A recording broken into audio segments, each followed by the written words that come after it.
بسم الله الرحمن الرحيم. إن الحمد لله نحمده ونستعينه ونستغفره ونعوذ بالله من شرور أنفسنا ومن سيئات أعمالنا.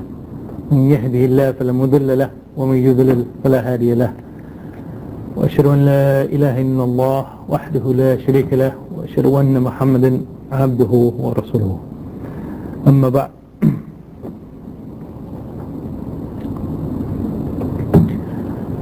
I've been asked to speak about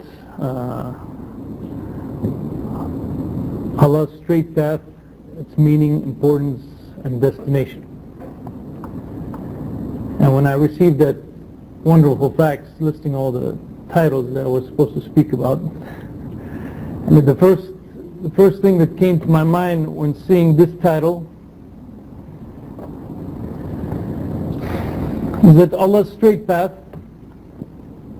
or the straight path, Sirat al-Mustaqim, this is something that we're told to ask for in every rak'ah of every prayer.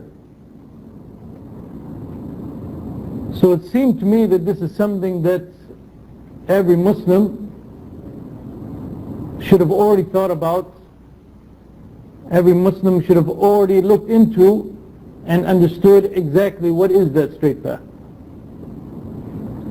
So the first thing that occurred to me really is that there's no need for this lecture. I guess I could end right there, but probably the organizers will not let me do that, so I will continue. Hopefully in this lecture, inshallah, I will remind us of some aspects concerning the straight path that inshallah will be beneficial to us, and perhaps also come up with some points that we have not thought about before with respect to Allah's straight path. I think the best place to start to discuss the straight path, Sirat al-Mustaqim, is actually going directly to Surah al-Fatiha and the tafsir of Surah al-Fatiha. In the tafsir of Surah al-Fatiha we can find lots of definitions and lots of descriptions of what the straight path is. And in fact, Ibn Abi Hatim in his tafsir records a hadith from the Prophet ﷺ that states that the straight path is the book of Allah. Unfortunately, this hadith is not authentic. However, most likely this has been a statement of Ali ibn Abi Talib and also Ibn Mas'ud, that the book of Allah is the straight path, or is Allah's straight path. Ibn Abi Hatim also refers to another lengthy hadith of the Prophet ﷺ, which is also recorded in Musnad Ahmad, in which the Prophet ﷺ said that Allah subhanahu wa ta'ala makes a similitude for you of the straight path, and this path he has defined it as Islam. However, that's not specifically or specific reference to Sirat al-Mustaqim of Surah al-Fatiha. We can also find a narration with the Hasan chain from Abu al-Aliya that states that the straight path is the Prophet sallallahu alaihi wasallam and his two companions after him. In other words, the straight path is the way of the Prophet Muhammad sallallahu alaihi wasallam and Abu Bakr and Umar. When Al-Hasan al-Basri was asked about this statement, he said that Abu al-Aliya has told the truth and he has advised well. Actually, if you go, as I said, to the books of tafsir, you will find many narrations and many statements defining what the straight path is. Although, unfortunately, most of them are based on weak narrations, there are quite a few which are authentic. However, the conclusion, I think, has been aptly summed up by Ibn Kathir in his tafsir, in which he said that all of these statements are correct. And in other words, the meaning, not necessarily the narration and the description, but the meaning of all of these statements are correct, and they imply one another. For whoever follows the Prophet Muhammad ﷺ and takes after the example of the two after him, Abu Bakr and Umar, then he is following the truth. And whoever is following the truth is following Islam. And whoever is following Islam is following the Quran, and that is the book of Allah and His straight path. So all of these statements are correct, and they all verify one another. And in other words, when we ask Allah subhanahu wa ta'ala in Surah Al-Fatiha to guide us to the straight path, we are asking Allah subhanahu wa ta'ala to guide us to the path of the Quran, to the path of Islam, to the way of the truth, to the way of the Prophet ﷺ, and to the way of his foremost companions.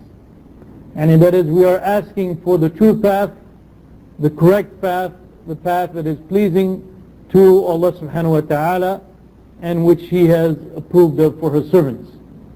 In other words, we are asking Allah subhanahu wa ta'ala to guide us to that path, which is the path of the correct worship of Allah subhanahu wa ta'ala, which is the path for which Allah subhanahu wa ta'ala has created us to follow in the first place. As Allah subhanahu wa ta'ala says, وَمَا خَلَقْتُ الْجِنَّ وَالْإِنسَ إِلَّا لِيَعْبُدُونَ. And I have created not jinn and mankind except to worship and serve me. And we're asking Allah subhanahu wa ta'ala to guide us to that path that is the path of the true and the correct worship of Allah subhanahu wa ta'ala. That's with respect to the definition of the straight path. It is the path of Islam, it is the path of the Quran, it is the path of the Prophet ﷺ, it is the path of his companions. However, there are some characteristics also that we should keep in mind about this straight path itself. And some of these characteristics we can talk about, or we can recognize them simply even from how Allah subhanahu wa ta'ala has described this path as as-sirat al-mustaqim. First of all, with respect to as-sirat, as-sirat in the Arabic language, it means a-tariq, or as some say, a-tariq al-wadih, yani the clear path. And it also gives the impression of being straight and level, such that the one who passes over it can pass over it quickly. And in other words, when you call something a tariq, and you are implying that it is something very easy for the people, or for the person who wants to follow it, and it is a quick path or a quick road that will lead him to his destination. And in fact, there are 3 readings of Sirat, which I guess when I was first taught Surah Al-Fatiha, I wish I knew that, because they were trying to get me to pronounce the Sad correctly. But it's a-Sirat or a-Sirat or a-Zirat. So I could have told them, no, I'm following one of the other Qira'at. But at that time, of course, I did not know.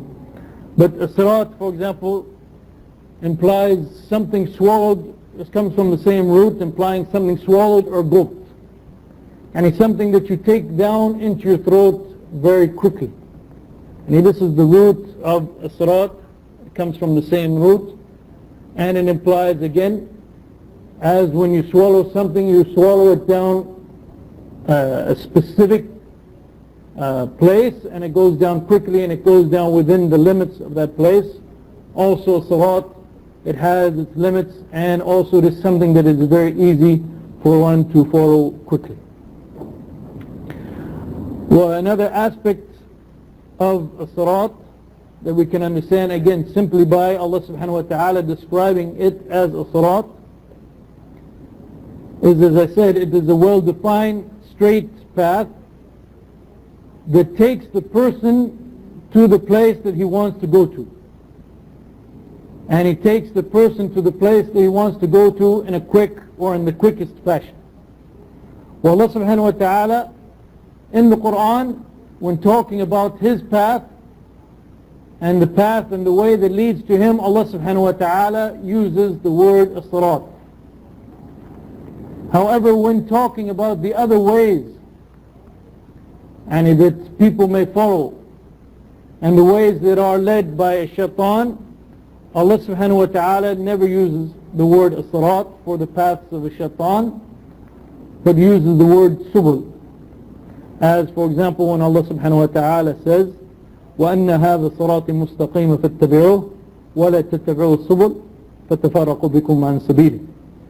And this is my straight path, so follow it, and do not follow the other ways, subul as opposed to sirat, in this verse, that will take you away from His way. So this is, again, just from the fact that Allah subhanahu wa ta'ala is describing His path as a sirat, and we can get many aspects or understand many things from that. And to continue this, Ibn al-Qayyim wrote that you will not call a path, you will not call a tariq sirat unless it has 5 characteristics. The first one is the straightness, and it is not crooked, it is not taking away from the goal that you want to reach. Secondly, it takes you to your destination. Thirdly is the characteristic of proximity or closeness, and it is the closest and most direct way to your destination. Fourthly, it is wide enough and comprehensive enough to carry or have room for everyone who wishes to follow that path. And finally, it is something specific, it is a road or way specific for that path and for that goal. And Ibn al-Qayyim continues that there's no question that as-sirat al-mustaqim, Allah subhanahu wa ta'ala's path, meets this definition or has those 5 characteristics. And it is the straightest way, the closest way to Allah subhanahu wa ta'ala. It is al-mustaqim, it is straight. And as he pointed out, the shortest distance between any 2 points is a straight line. And obviously also, as Ibn al-Qayyim points out, that this path will take us to our goal if we want to. In other words, if our goal is to please Allah subhanahu wa ta'ala and meet Allah subhanahu wa ta'ala in the hereafter, and if this sirat, this path, this way will take us to our goal. And then also he points out, as we'll talk about later, that since there is a reference also in Surah Al-Fatiha to other ways, and that are ways that are displeasing to Allah subhanahu wa ta'ala, or the ways of the Dhalin also, this implies that this is the specific and the correct way to reach Allah subhanahu wa ta'ala. Therefore, and when we ask Allah subhanahu wa ta'ala in Surah Al-Fatiha to guide us to the straight path, to guide us to Allah subhanahu wa ta'ala's path, we are asking Allah subhanahu wa ta'ala to guide us to a path that leads directly to our goal of pleasing Allah subhanahu wa ta'ala and meeting Allah subhanahu wa ta'ala in the hereafter. And by definition, Allah subhanahu wa ta'ala has told us that there are no curves, no bends, and we don't have to go out of our way to reach our destination and to reach our goal. But from the mercy of Allah subhanahu wa ta'ala, Allah subhanahu wa ta'ala has made the path or the way to Him a straight path, a clear path, a path which is easy and quick to follow for those who want to follow that path. And this might also be a reference to the fact that this path that Allah subhanahu wa ta'ala is sirat al-mustaqim, the straight path to Allah subhanahu wa ta'ala, it is a path or it is a way which is consistent with our fitrah or our nature. And it does not require anything from us to change completely the way that we are in order for us to follow this path to Allah subhanahu wa ta'ala. But in fact it is consistent with our nature, and it will take us directly to our goal of pleasing Allah subhanahu wa ta'ala and meeting Allah subhanahu wa ta'ala in the hereafter. Of course, this is if we have the intention and we have the desire to reach the end of that path and to follow that path. And if we don't have that desire, if we don't have that intention to please Allah subhanahu wa ta'ala and meet Allah subhanahu wa ta'ala, or if that desire or intention is not very strong in our hearts, then this can be a very long path and it can be a very difficult path.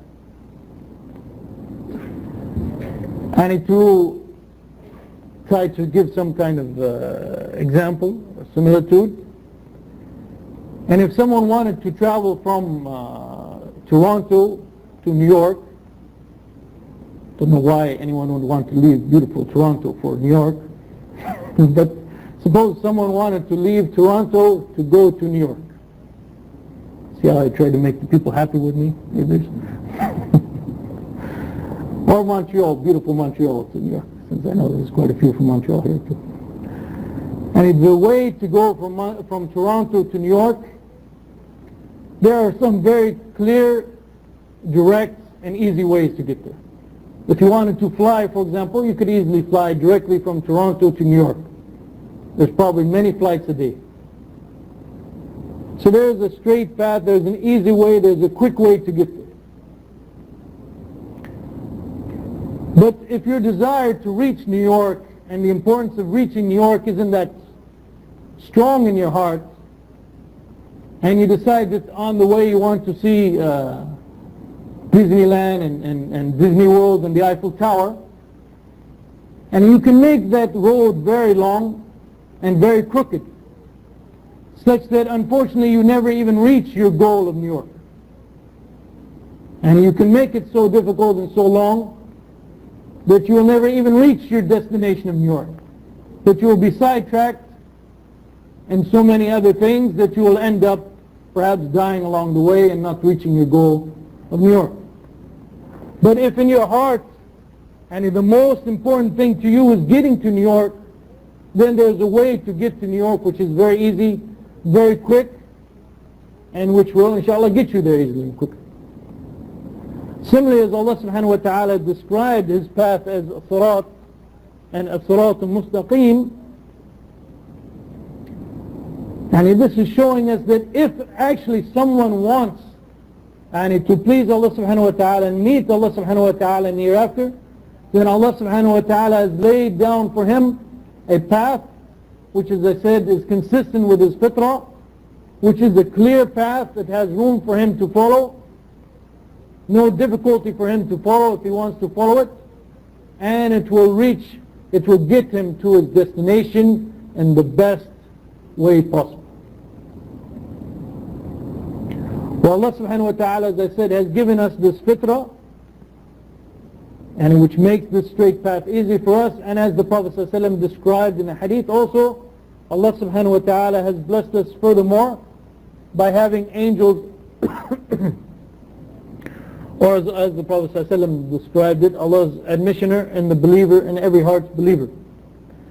In the hadith of the Prophet ﷺ that I alluded to earlier, the Prophet ﷺ said that Allah has drawn a simile. It is a straight path with walls on both sides. Both walls have open doors with curtains hanging on them. At the entrance to the path is the caller saying, "O people, come along this path, all of you, and do not swerve." And it is a straight path, and the caller says, "Come along it and do not be deviated from it." And over the end of the path is another caller. When a man wants to enter into any of those doors, he calls out, "Woe unto you, don't open that door. You'll be lured into it and become obstinate." So the Prophet ﷺ said that this path is Islam. And the walls are the lines delineating the lawful declared by Allah from the unlawful. And the open doors are prohibitions from Allah subhanahu wa ta'ala. And the caller at the entrance of the path is Allah's book, and He's calling you to follow that path. And the one calling out at the end of the path is Allah's admissioner, and the wa'ad that Allah subhanahu wa ta'ala puts in the heart of every Muslim. So, and in addition to making this path consistent with our fitrah, Allah subhanahu wa ta'ala, as the Prophet ﷺ has shown us here, has given in every heart and admonisher telling us to stay along that straight path and not to stray from it. طيب. There's also something else that we have to recognize, and this is something that unfortunately nowadays, I guess in the name of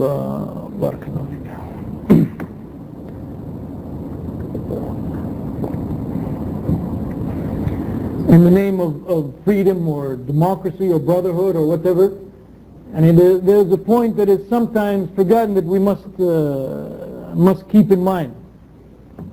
Sometimes this point is forgotten in the name of Muslim unity and things of that nature.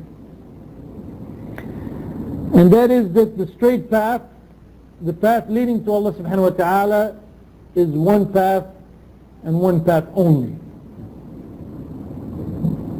There are not many straight paths.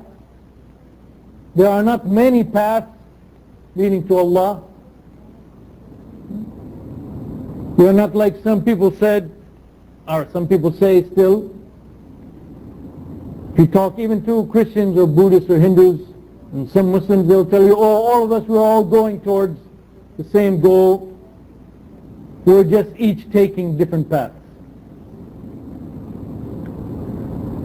But this, as we can see clearly from the Quran and from the Sunnah, and this is not correct. And there's only one path to Allah subhanahu wa ta'ala. And as the Dosari wrote in his tafsir, he said if every path led its companion to Allah subhanahu wa ta'ala, then why did Allah send messengers and reveal His books to a people who claim, concerning their idols, وَمَا نَعْبُدُهُمْ إِلَّا لِيُقَرِّبُونَ إِلَى اللَّهِ زُلْفَى. And these are people who say that they worship their own idols only that their idols may bring them closer to Allah subhanahu wa ta'ala. And it was this kind of people who claiming that they're trying to get closer to Allah subhanahu wa ta'ala, like these people who worship the cross, or these people who worship many idols, all saying that we're all going in the same way and going towards Allah subhanahu wa ta'ala. And it was these kind of people that Allah subhanahu wa ta'ala sent the Prophet sallallahu alaihi wasallam to and revealed the Quran first and foremost directed to them. And it was these people that the Prophet sallallahu alaihi wasallam fought and that the believers gave up their lives and their wealth to defeat. So obviously, if all of these different paths lead to Allah subhanahu wa ta'ala,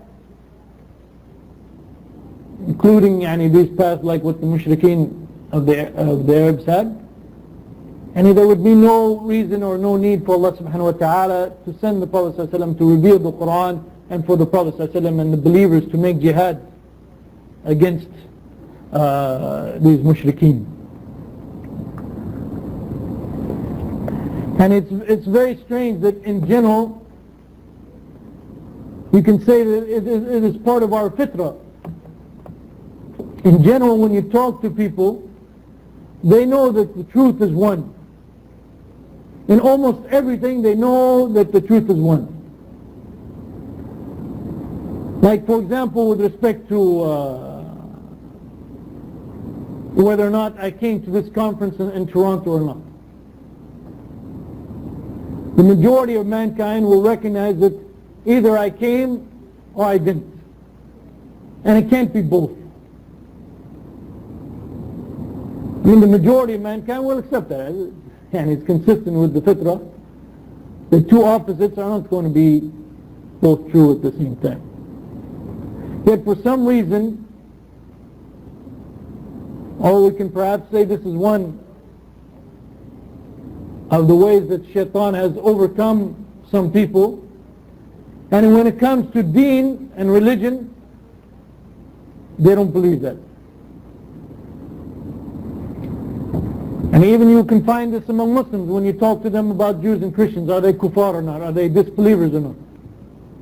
I say, oh no, they're believers and they are going to be in Jannah, and the path they're following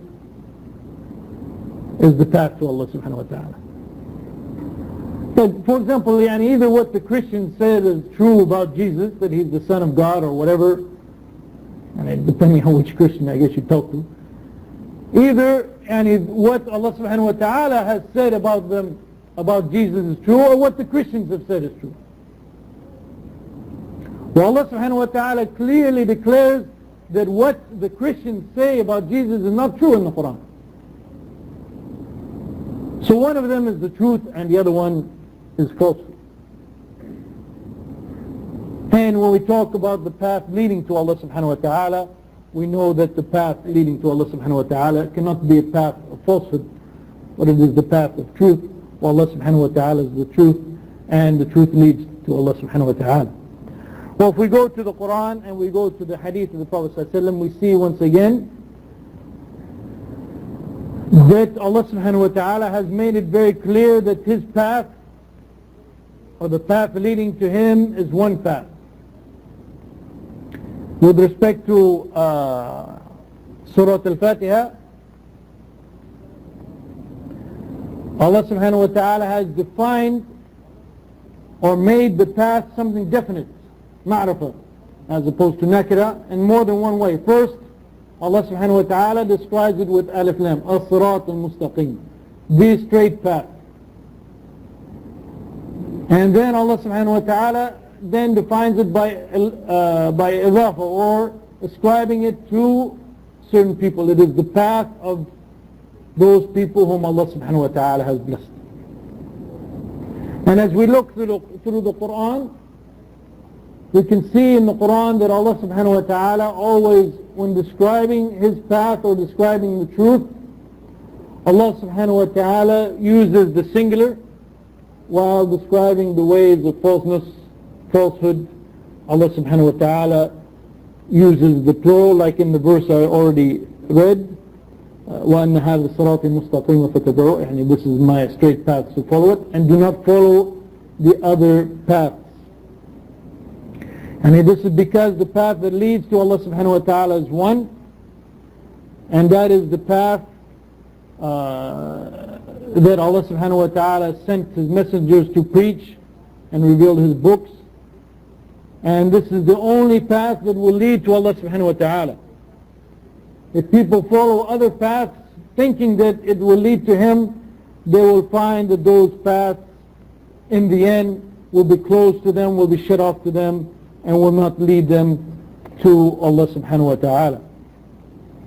Well, similarly, Allah subhanahu wa ta'ala also in the Quran, when describing a nur, also uses the singular for a nur, and when describing the ways of darkness, Allah subhanahu wa ta'ala uses abdulamat or plural, and this is in more than one occasion, because the nur or the light comes only from Allah subhanahu wa ta'ala, and it is just one path, one way, so therefore it is always used in singular, while the ways of falsehood and the ways of darkness, and everyone who comes up with his own way, this is now another new way of darkness and falsehood, leading them away from Allah subhanahu wa ta'ala. So the source of the nur is one, it is Allah subhanahu wa ta'ala, while the source of dhulamat or darkness is many, and in fact we cannot imagine how many possible sources there are.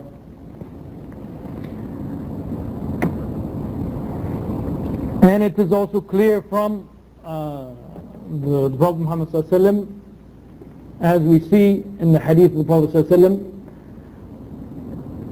wasallam, and exactly what is this path. In the hadith in which the Prophet sallallahu alaihi wasallam describing this ummah, saying that this ummah will break up into 73 sects, the Prophet sallallahu alaihi wasallam said that all of them will be in the hellfire except one, and the one that he described is that which is what he and his companions are upon, and that way, that path that the Prophet sallallahu alaihi wasallam followed, and which he taught and was also followed by his companions. This is the correct way. This is the only way, the only true way that will lead to Allah subhanahu wa ta'ala. Now sometimes when you mention that, when you state that fact, then some people get the idea that this means that Islam is very rigid. And it's like you're just making a whole bunch of clones, everybody's going to be exactly alike and they all have to follow the same way and so forth. But as we mentioned with respect to the definition of as-sirat, and as-sirat implies it is a path which is wide enough for all of those who wish to follow it may follow it. And even though people are of different natures, and not everybody is exactly the same and has the same liking, this path and this way that leads to Allah subhanahu wa ta'ala has room for all of them. Yani in other words, within the confines of the Quran and Sunnah, within the confines of the way of the Prophet ﷺ and his Sahaba, yani there is room for everyone who wishes to meet Allah subhanahu wa ta'ala and wishes to please Allah subhanahu wa ta'ala. And this has been pointed out by by many scholars actually, that although the way to Allah subhanahu wa ta'ala is one way, and it has various aspects to it, that even though we may be different, we may have different aspects to us, different characteristics, and this path to Allah subhanahu wa ta'ala is wide enough that if someone wants to please Allah subhanahu wa ta'ala and wants to meet Allah subhanahu wa ta'ala in the hereafter, it is wide enough for many different variations. For example, and there is the basics and the essential aspects of the deen that everyone must follow. And this is true, and there's no room for compromise in these essential aspects of the deen. However, beyond that, there's many means, many ways of pleasing Allah subhanahu wa ta'ala and inshallah getting entrance into Jannah in the hereafter. For example, someone may specialize in getting knowledge and in learning about the deen and passing that on to others. And it is not necessary for everybody. Everybody, in fact, may not be inclined to that kind of action. Doesn't mean that those people who are not inclined to that kind of action are not on as-sirat al-mustaqim and will not get into Jannah. But this is one of the ways within this straight path to specialize in ilm and to pass on that ilm, that inshallah this is the path as the Prophet ﷺ described will lead you to Jannah. Others may be more inclined to a salat, for example, and they get a special feeling from salat, and so therefore they spend more time in salat, they never miss a tahajjud, they make a nawafil, and because of all of this they will go to Jannah. Perhaps somebody else, when it comes to dhikr, is always remembering Allah subhanahu wa ta'ala and making the dhikr that the Prophet ﷺ has shown us in every different circumstance. And so therefore, because of this, he will be led to Jannah. Or ordering good and eradicating evil. Maybe someone, he prays just 5 times a day, he doesn't do much extra, he fasts Ramadan, he doesn't do much extra and so forth. But when it comes to ordering good and eradicating evil, he fulfills his responsibility and he fulfills it on behalf of many others. So perhaps because of that, he will enter into Jannah. And so the path, the straight path, is very wide. And it has room for many, many different kind of characteristics, many different actions. Doesn't mean that every Muslim is going to be exactly the same. But alhamdulillah, Allah subhanahu wa ta'ala has made this path very wide, so that although it is one path, within that path there are many different ways that inshallah people can reach Jannah. And there will be even some people who will do all of these things that I mentioned. All of them. When it comes to salat, there's no shortcoming in his salat, in nawafil and tahajjud. When it comes to ilm, he is among the ulama. When it comes to ordering good and eradicating evil and making jihad, he is among the leaders in that. Well, inshallah, this one on the day of judgment, inshallah, he will enter Jannah through any of the doors of Jannah that he wishes. We ask Allah subhanahu wa ta'ala to make us all among those people, inshallah. However, there is one point that needs to be stressed on this matter, is that of course all of these things have to be within the realm of the Sharia, within the realm of the Quran and Sunnah for them to be along the straight path. In other words, someone may be inclined to dhikr and making dhikr, but that doesn't mean that he goes on, he makes dhikr like the darwish and therefore he'll be on the straight path. And it has to be, even these actions of siyam, salat, ordering good and eradicating evil and so forth, they have to be within the confines of the Sharia.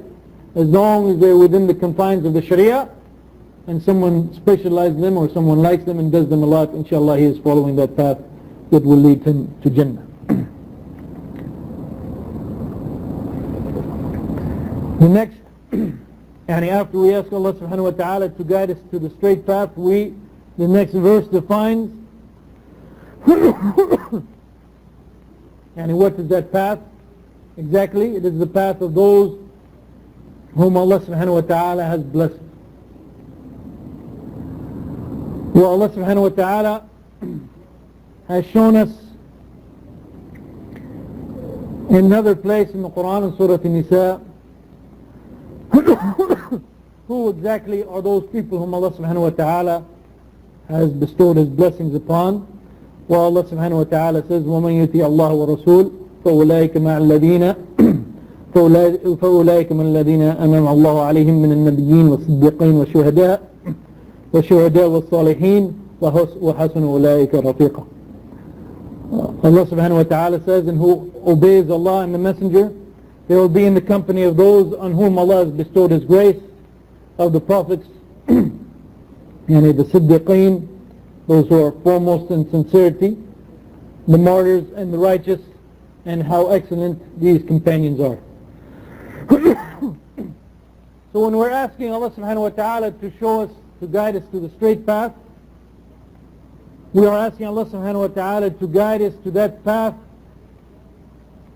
of those people whom Allah subhanahu wa ta'ala has blessed. And as I said elsewhere in the Quran, Allah subhanahu wa ta'ala tells us that therefore we're actually asking Allah subhanahu wa ta'ala to guide us to the path of the prophets, the sincere, the shuhada, the martyrs, and the salihin, or the righteous. And Allah subhanahu wa ta'ala also in this other verse in the Quran, in Surah An-Nisa, also tells us how it is we can be among that group, or how it is we can be following that path, and that is by obeying Allah and the Messenger. And in this verse, Allah subhanahu wa ta'ala has shown us that we are actually following a path that has been followed by many people before us. And we are not alone on this path. Allah subhanahu wa ta'ala is showing us that we are not going out on a path and we are the first ones to go out on that path and we are alone on that path. But actually, alhamdulillah, we have many people before us who went along that path. And inshallah we can learn from their examples. And we can see what they have gone through along that path. And we can expect that perhaps the same thing may happen to us along that path. And we can see from their examples how we should respond to what may afflict us along that path. So this is one of the blessings of Allah subhanahu wa ta'ala that He has shown us in the Quran, that this path is not something that we have to go out alone on it, but in fact there are many people who have gone before us, who have tread the path before us, and from whose examples we can learn from. Also this implies, by the way, that this is not an independent path. Many people, they like to blaze their own path. Even when claiming to worship Allah subhanahu wa ta'ala, they want to make their own path in their own way. This is not correct. And if you think you're the only one who's going to know how to get to Allah subhanahu wa ta'ala, but Allah subhanahu wa ta'ala has sent actually prophets before us and revealed books to show us the path, and this path that we must follow, as I said, and it is not something that we are trying to create our own path, but it is a path that already exists, and we are trying our best to follow it, inshallah. Now the verse, or Surah Al-Fatiha continues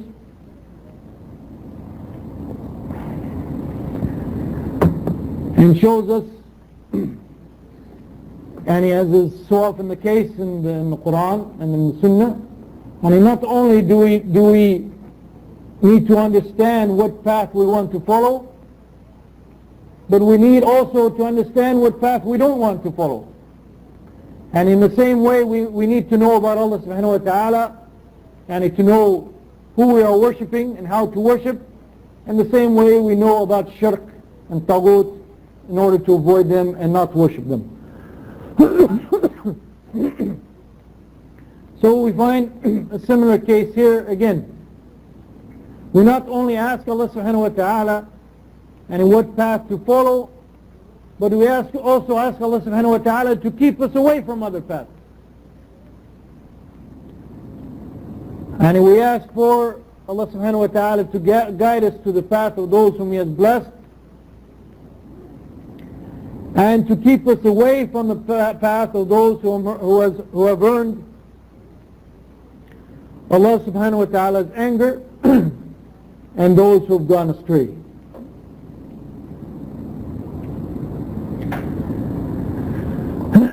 Now in this verse, we see actually among mankind there are three kinds of people.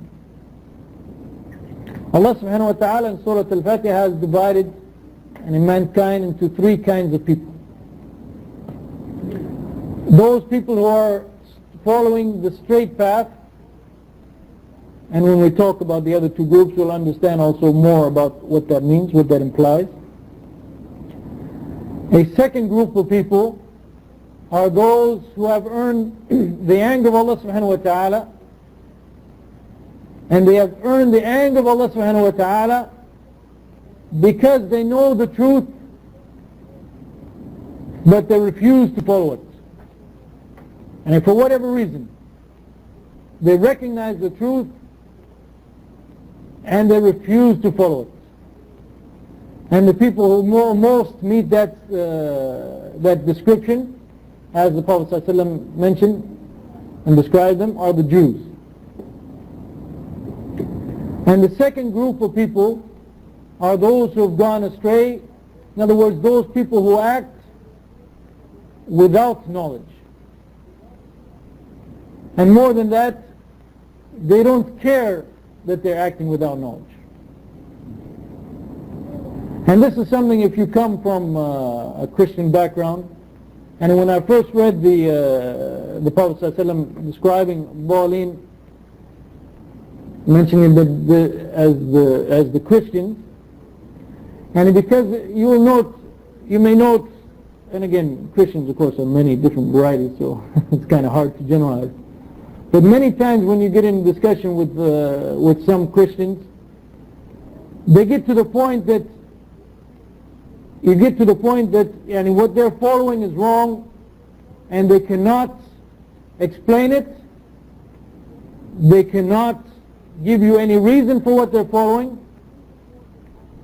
and you'll get them to the point of admitting that there's no way that what they're following is true, but then they simply don't care.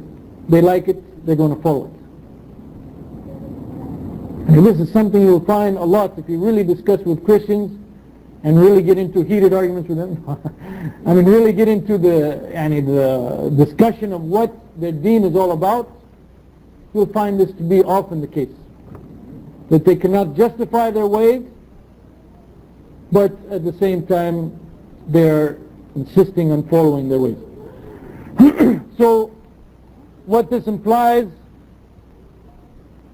with respect to those people who are following the straight path, it means that they are the people who have knowledge and they're following that knowledge. And it means they are the people who have knowledge, as opposed to like the Christians, and they not only have that knowledge, but they are accepting and submitting to it and following that knowledge, as opposed to the Jews or those who have earned the anger of Allah subhanahu wa ta'ala. So when we ask Allah subhanahu wa ta'ala, or when we take the straight path seriously, this means that we are asking Allah subhanahu wa ta'ala to help us and show us to that path,